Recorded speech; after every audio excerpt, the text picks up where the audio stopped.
The screaming stopped at exactly 0347 hours, but what followed was infinitely worse than any human sound of pain. In the sudden silence that blanketed Firebase Echo, we could hear them moving in the wire, things that walked upright, but cast shadows that belonged to creatures from nightmares. That's when I knew our month-long siege wasn't going to end with a conventional enemy assault. The briefing had been standard for Firebase Echo's relief mission. Intelligence indicated that a forward observation post, 30 clicks northwest of Khe Sanh, had been under siege by North Vietnamese forces for 4 weeks. My platoon, 2nd Squad, Charlie Company, 1st Battalion, 3rd Marines, had drawn the assignment to break through enemy lines and extract the defenders before their position was completely overrun. Standard combat rescue operation in one of the hottest zones of the Vietnam conflict. What wasn't standard was the nature of the intelligence reports coming from Firebase Echo. Staff Sergeant Rodriguez had been the first to notice inconsistencies during our pre-mission briefing at Khe Sanh. "Sir," he'd said to Lieutenant Morrison, "these casualty reports don't add up. Echo Base started with 12 Marines 4 weeks ago, but they've been reporting enemy kills that suggest they're still operating at full strength." Morrison had shrugged it off as combat adrenaline and poor record-keeping under fire, but Rodriguez was a 15-year Marine who'd served 2 tours in country. He knew when something didn't smell right. Corporal Davis, our radio operator, had been monitoring Echo Base's communications for 3 days before our departure. "Their transmission patterns are off," he'd reported privately. "They're following proper protocol, using correct authentication codes, but the voices, some of them don't match the personnel roster we have on file." The third anomaly came from Lance Corporal Chen, our medic. "The medical supply requests from Echo don't match their reported casualty numbers," he'd observed while studying logistics reports. "They're requesting trauma supplies for injuries that should have resulted in KIA or medevac, but they're not reporting any deaths or evacuations." Those concerns had gotten buried in the urgency of mission planning, but now, crouched in elephant grass 200 meters from Firebase Echo's perimeter, I was beginning to think we should have paid more attention to the warning signs. The Firebase itself looked exactly as described in our intelligence briefings, a reinforced position built around a natural hill formation with defensive fighting positions, communication bunkers, and supply areas laid out according to standard Marine Corps engineering principles. Sandbags, concertina wire, and fighting holes positioned for maximum defensive coverage. What didn't look right was the complete absence of movement. "No visible sentries," whispered Private First Class Jackson, our designated marksman, as he studied the perimeter through his rifle scope. "Standard doctrine calls for at least 4 Marines on watch rotation, but I don't see anyone manning the fighting positions." Davis was monitoring radio frequencies, trying to establish contact with the Firebase's communication center. Echo Base, this is Charlie 26 inbound for link-up. Please respond with current tactical situation." The response came immediately, clear and professional. "Charlie 26, this is Echo Base Actual. Current situation stable. Perimeter secure. Proceed to checkpoint Alpha for entry authentication." But something about the transmission bothered me. The voice was correct, according to our personnel files. Gunnery Sergeant Williams, Echo Base Commander. But there was a quality to it that seemed off. Too calm, too controlled for a Marine who'd been under siege for 4 weeks. Rodriguez had noticed it too. "Skipper, that didn't sound like a man who's been eating sea rations and fighting for his life for a month." We approached Checkpoint Alpha, a designated entry point in the Firebase's defensive perimeter, using standard tactical movement. But as we got closer, details that should have indicated a position under siege were notably absent. "This doesn't look like a position that's been under siege," Chen observed, as we reached the perimeter checkpoint. "Where are the signs of combat damage?" The Marine who met us at Checkpoint Alpha looked exactly like the photograph in our personnel files. Lance Corporal Murphy, a 20-year-old rifleman from Detroit. But when he spoke, his voice carried that same controlled quality we'd heard on the radio. "Welcome to Firebase Echo," he said, his movements precise and professional. "Gunnery Sergeant Williams is expecting you in the command bunker, but Murphy's uniform was too clean, his equipment too well maintained, his demeanor too calm for a Marine who'd been fighting for his life for weeks. And when I looked closely at his eyes, I saw something that made my blood run cold. His pupils were dilated to pinpoints, despite the fact that we were in broad daylight. And when he blinked, it was too slow, too deliberate, like someone concentrating on remembering how to perform a basic human function. Davis was still trying to establish normal radio contact with higher headquarters, but his equipment was producing strange interference patterns. "I can't raise Khe Sanh," he reported quietly. "Radio's working fine, but something's blocking transmissions beyond about a 5-kilometer radius. As Murphy led us through the Firebase's defensive positions toward the command bunker, I noticed more details that reinforced my growing unease. The other Marines we encountered all looked correct according to our briefing materials. Right faces, right names, right unit assignments. But they all had that same controlled quality, that same too slow blinking pattern, that same unnatural calm, and none of them were talking to each other. In a normal firebase, especially one under siege, you'd expect constant communication between Marines, tactical updates, equipment checks, the casual conversation that keeps morale up during extended operations. But these Marines moved through their duties in complete silence, communicating only through hand signals and written notes. "Something's wrong with the garrison," Rodriguez whispered as we approached the command bunker. "They're following all the right procedures, but they're not acting like Marines who've been in combat." He looked exactly like his personnel photo, sounded exactly like the voice we'd been hearing on radio transmissions, and knew exactly the right details about our relief mission.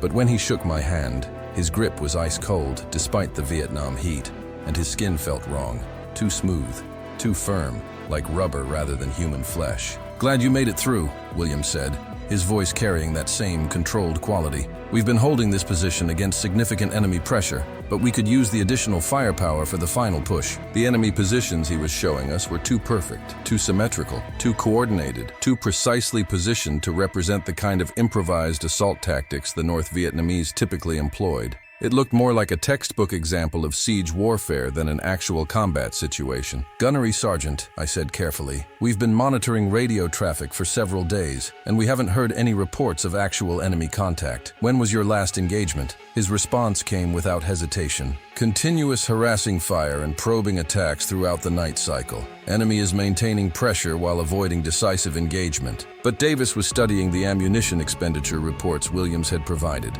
and his expression showed the same confusion I was feeling. "Sir, these numbers don't match the level of combat activity being described. If they've been under continuous fire for weeks, they should have exhausted their ammunition supply days ago." Williams's response was immediate and technically correct. "Resupply drops have maintained adequate ammunition levels for defensive operations. But when I checked with our logistics coordination back at Khe Sanh before the mission, there had been no record of resupply drops to Firebase Echo. The position was supposed to be completely cut off, which was why we'd been sent to extract the garrison." Chen had been quietly observing the other Marines in the command bunker, using his medical training to assess their physical condition. "Sergeant," he whispered, "these men don't show signs of combat stress, malnutrition, or sleep deprivation. After 4 weeks under siege, they should be showing significant physical and psychological effects." That's when I noticed something that confirmed my worst suspicions about Firebase Echo. None of the Marines were eating or drinking. In any military position, especially one under siege,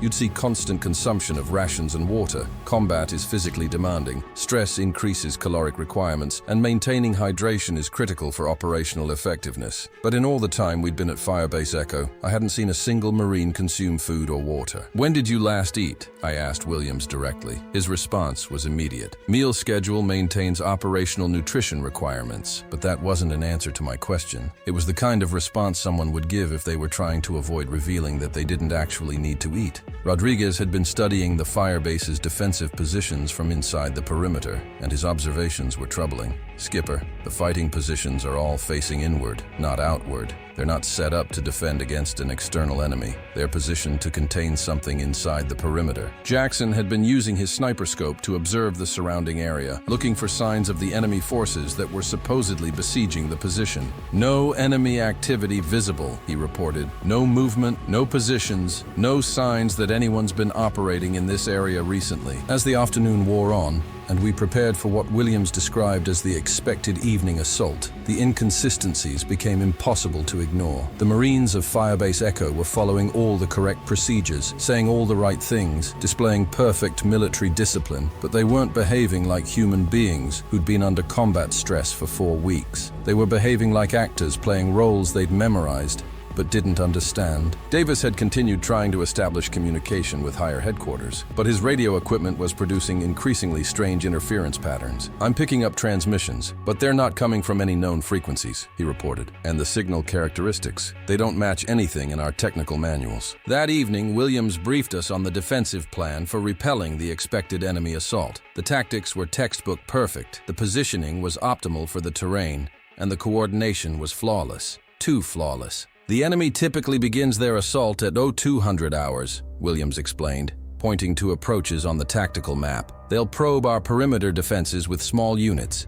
then commit their main force through the northern approach. But when I studied the map, I realized that the attack pattern he was describing would be tactically suicidal for any competent enemy force. The approaches he was indicating would expose attacking forces to overlapping fields of fire with no cover or concealment. Gunnery, Sergeant, I said.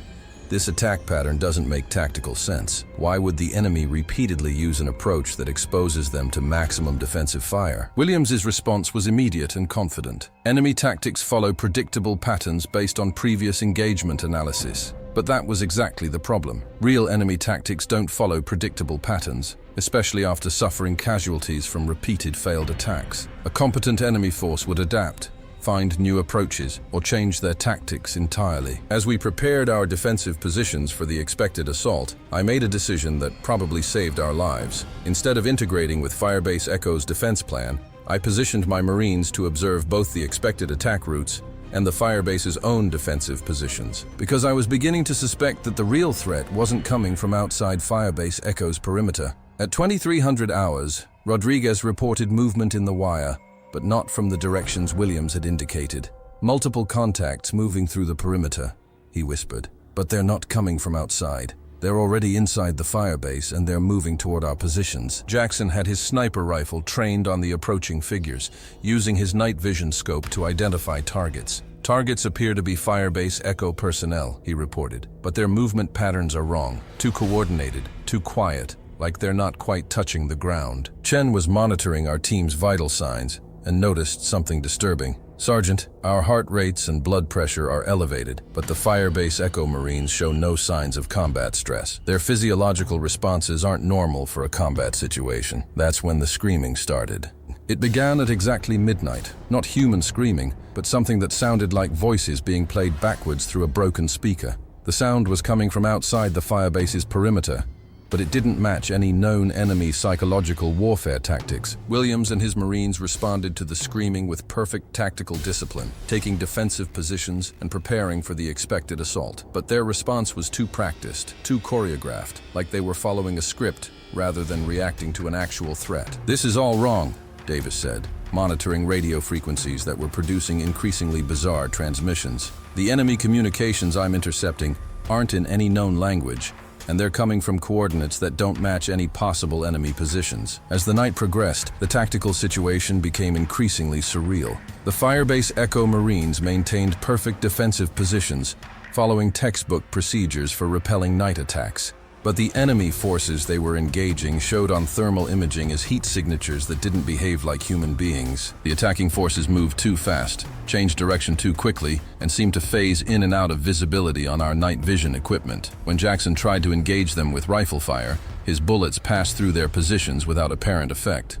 "They're not solid," he reported. "Whatever's out there, conventional weapons aren't affecting it." But the Firebase Echo Marines continued engaging these phantom forces with disciplined rifle fire, calling out tactical information and coordinating defensive fires exactly as they should during a real assault. The only problem was that their targets weren't real and their ammunition wasn't having any effect. At 0200 hours, exactly as Williams had predicted, the main assault began. But instead of attacking from outside the perimeter, the enemy forces materialized inside Firebase Echo's defensive positions. They looked almost human. Tall figures in dark clothing that might have been military uniforms. But they moved wrong, their limbs bending at angles that shouldn't have been possible, their faces hidden in shadows that seemed too deep for the available light. And they weren't attacking Firebase Echo's Marines. They were coordinating with them. The garrison's working with the enemy, Rodriguez realized, watching through night vision as the tall figures moved through Firebase Echo's positions without any defensive response from the Marines. This whole siege has been a setup.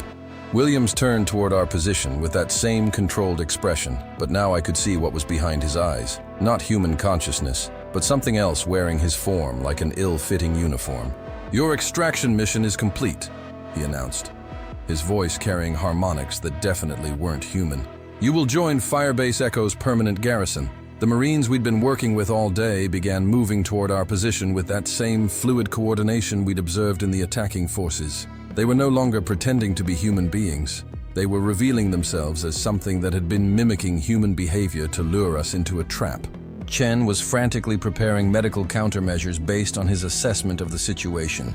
"These aren't Marines," he announced, injecting himself with stimulants designed to maintain alertness during biochemical attacks. "There's something else that's learned to imitate human military behavior." Jackson opened fire on the approaching figures, and this time his bullets had effect, not killing them, but disrupting their forms enough to cause them to stagger and lose coordination. Whatever they are, they're vulnerable to conventional weapons when they're trying to maintain human shape. Davis had switched his radio to emergency frequencies, broadcasting warnings to any friendly forces in range. "Mayday, Mayday.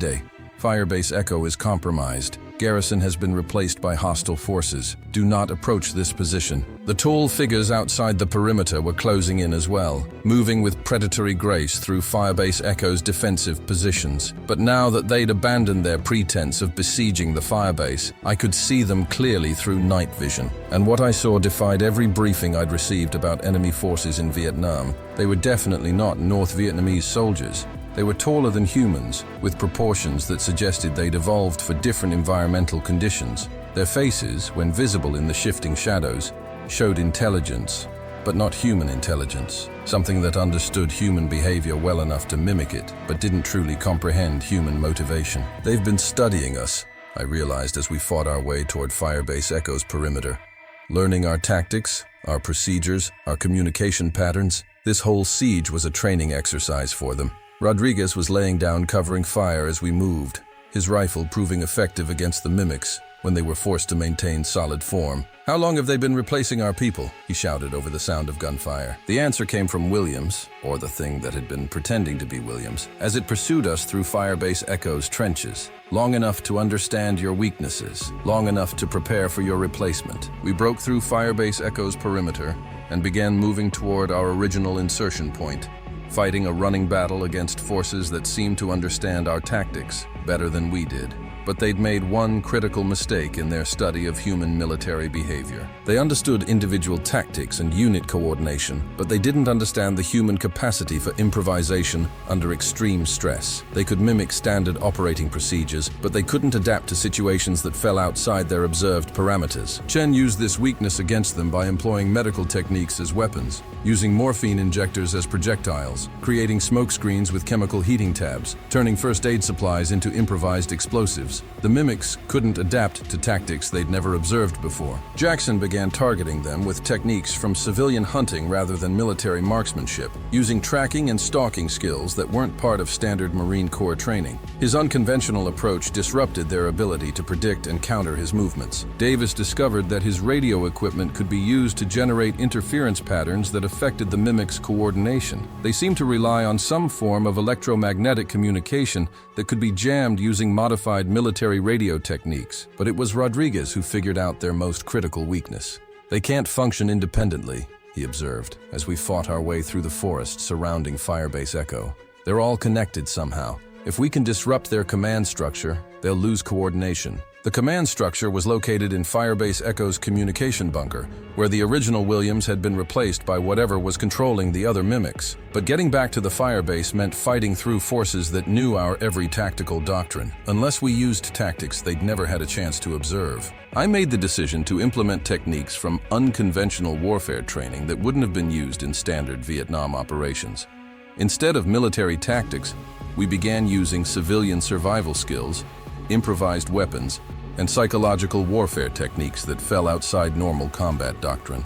The effect on the mimics was immediate and dramatic. Their perfect coordination began to break down as they encountered human behavior that didn't match their observed patterns. They'd learned to counter Marine Corps tactics, but they hadn't learned to adapt to desperate humans fighting for survival. The communication bunker was heavily defended by mimics that had abandoned all pretense of human appearance. They were tall, angular figures that moved with insectoid precision, their faces revealing intelligence that was definitely not terrestrial in origin. But they'd made the mistake of studying human military behavior without understanding human psychology. They expected us to follow doctrine, to maintain unit cohesion, to make tactically sound decisions based on military training. Instead, we fought like civilians whose lives were threatened, using every dirty trick. every improvised weapon, every psychological advantage we could create. We fought with the desperation of people who knew that surrender wasn't an option and that conventional tactics wouldn't work. Chen rigged the communication bunker's radio equipment to overload, creating an electromagnetic pulse that disrupted whatever network was coordinating the mimics. Rodriguez used his demolitions training to turn the Firebase's own defensive positions against the mimics occupying them. Jackson employed sniper techniques from civilian hunting to target the mimics in ways they couldn't predict or counter. Davis used his communication skills to broadcast false information that confused the mimics' command structure. The psychological effect on the mimics was devastating. Their perfect coordination collapsed as their command network failed, and they began making tactical errors that exposed them to our improvised countermeasures. But as we destroyed their command structure and fought our way clear of Firebase Echo's perimeter,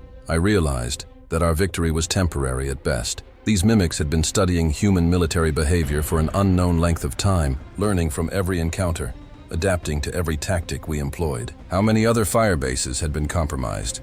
How many Marines had been replaced without anyone noticing the substitution? How many operations had been conducted against enemies that were actually studying us rather than fighting us? As we reached our extraction point and called for emergency evacuation, Davis's radio picked up transmissions from multiple military bases throughout South Vietnam, standard tactical communications, proper authentication codes, familiar voices, but all carrying that same controlled quality we'd learned to recognize at Firebase Echo. "They're everywhere," he reported, his voice tight with professional alarm. "Every major installation in this region is showing the same communication patterns we observed at Echo Base. The helicopter extraction team that responded to our emergency call looked perfect. Correct uniforms, proper equipment, familiar faces from our briefing materials. But as they approached our landing zone, I noticed that the pilot's movements were too precise, too coordinated with his crew members. And when they spoke over the radio, their voices carried that same controlled quality we'd learned to fear. "Do not approach," I ordered the helicopter crew. "Repeat, do not approach our position. We require alternate extraction." But they continued their approach, following perfect military procedure while displaying the same inhuman coordination we'd observed at Firebase Echo. Rodriguez was checking his ammunition while studying the approaching helicopter. How do we fight an enemy that knows everything we know, looks like everyone we trust, and can coordinate perfectly with forces we can't detect? The answer came from an unexpected source. Chen had been studying blood samples he'd collected from the mimics during our fighting withdrawal from Firebase Echo. "They're not just studying our behavior," he announced. "They're collecting biological samples, learning our physiology along with our tactics." Jackson was tracking the helicopter through his rifle scope, looking for any sign of normal human behavior that would indicate the crew was genuine. Whatever they are, they're not just replacing individuals. They're building a complete database of human military capabilities. As the helicopter landed and figures in Marine Corps uniforms began deploying around our position, I made a decision that would determine whether we'd survive long enough to warn someone about what we'd discovered. We opened fire on our own extraction team. The effect was immediate and conclusive. Instead of taking cover and returning fire like Marines under attack, the figures maintained their approach with mechanical precision, absorbing gunfire without showing pain, fear, or tactical adaptation. They weren't human, and they weren't trying to rescue us. They were trying to capture us for the same study process that had consumed Firebase Echo's original garrison. But our gunfire had another effect that we hadn't expected. The electromagnetic interference from our muzzle flashes and the radio equipment disrupted whatever communication system the mimics were using, causing them to lose coordination, just as we'd observed at Firebase Echo. The radio jamming affects them, Davis realized, adjusting his equipment to maximize interference. They rely on some kind of network communication that can be disrupted by electromagnetic noise. These mimics weren't just studying individual units or specific tactics. They were conducting a comprehensive analysis of human military capabilities, learning everything about how we fight, how we think, how we coordinate, and how we can be defeated. And they'd been doing it for long enough to replace key personnel at multiple installations without anyone noticing the substitutions. How much of the Vietnam War was real combat against human enemies, and how much was actually a testing ground for something that was studying us like laboratory subjects? As we called for extraction using emergency frequencies that might not be monitored by the mimics,